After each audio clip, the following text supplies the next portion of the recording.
So how do you do choreographies as a group? How do you make project decisions and so forth?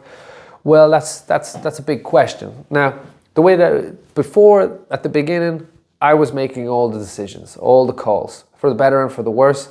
And it was easy, it was fast, but it would also backfire. And, you know, that means that you not only have to deal with trying to make sure that you're delivering on time and that everybody's happy, but also maybe there's some tensions and stuff like that that's going to fall on you. And to be honest, it's a lot of work, while it's also very effective. That's clear.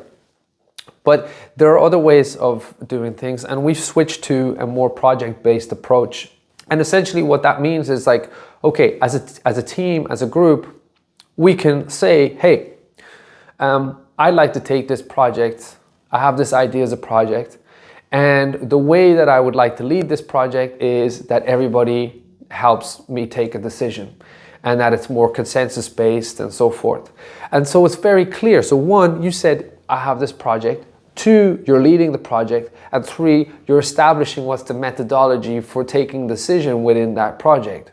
So I would say, I would encourage people who have an idea to be sure that they're the ones leading it, because if you say, hey, I have an idea, it'd be good if we did that, and then, you know, you just wait, nothing's going to happen. I am a true believer that if you want to see something happen, you make it happen.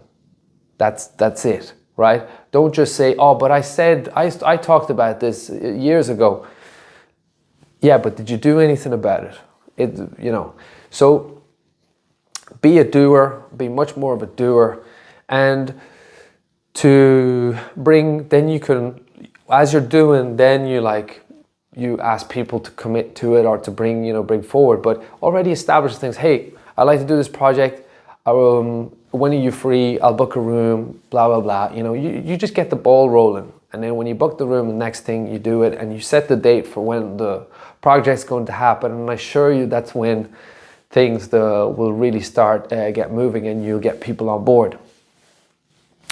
And for like building a choreography, there's certainly more democratic approaches, but now this is me personally, I believe that the project leader or there's some kind of somebody or two or three people that are calling out the shots that can kind of make the end decision of the choreographic ideas.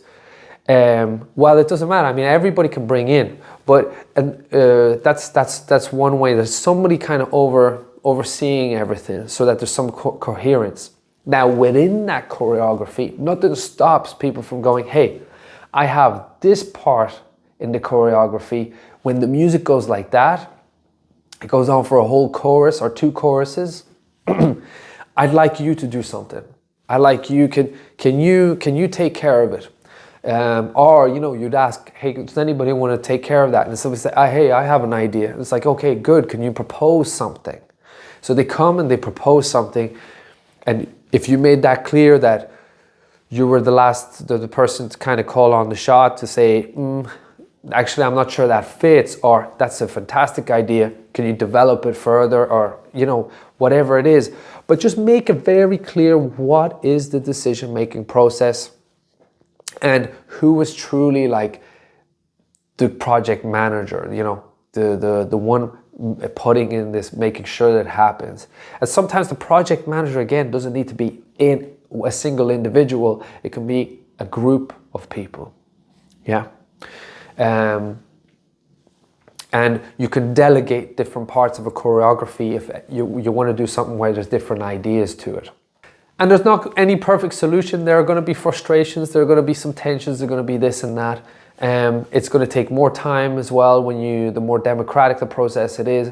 But if you have that time, definitely do it, right? Just go for it. I've seen what it can do, and I think it's absolutely brilliant. And it also relieves a lot of pressure from, I think it benefits everybody, including the person who is generally making decisions for everybody.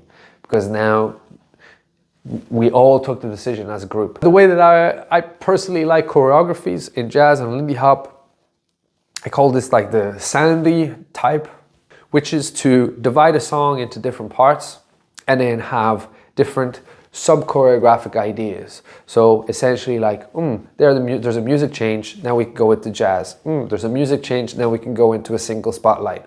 Lindy hop. There's a music change, now it's all together. And if you subdivide it in it, then you could delegate those bits to different people.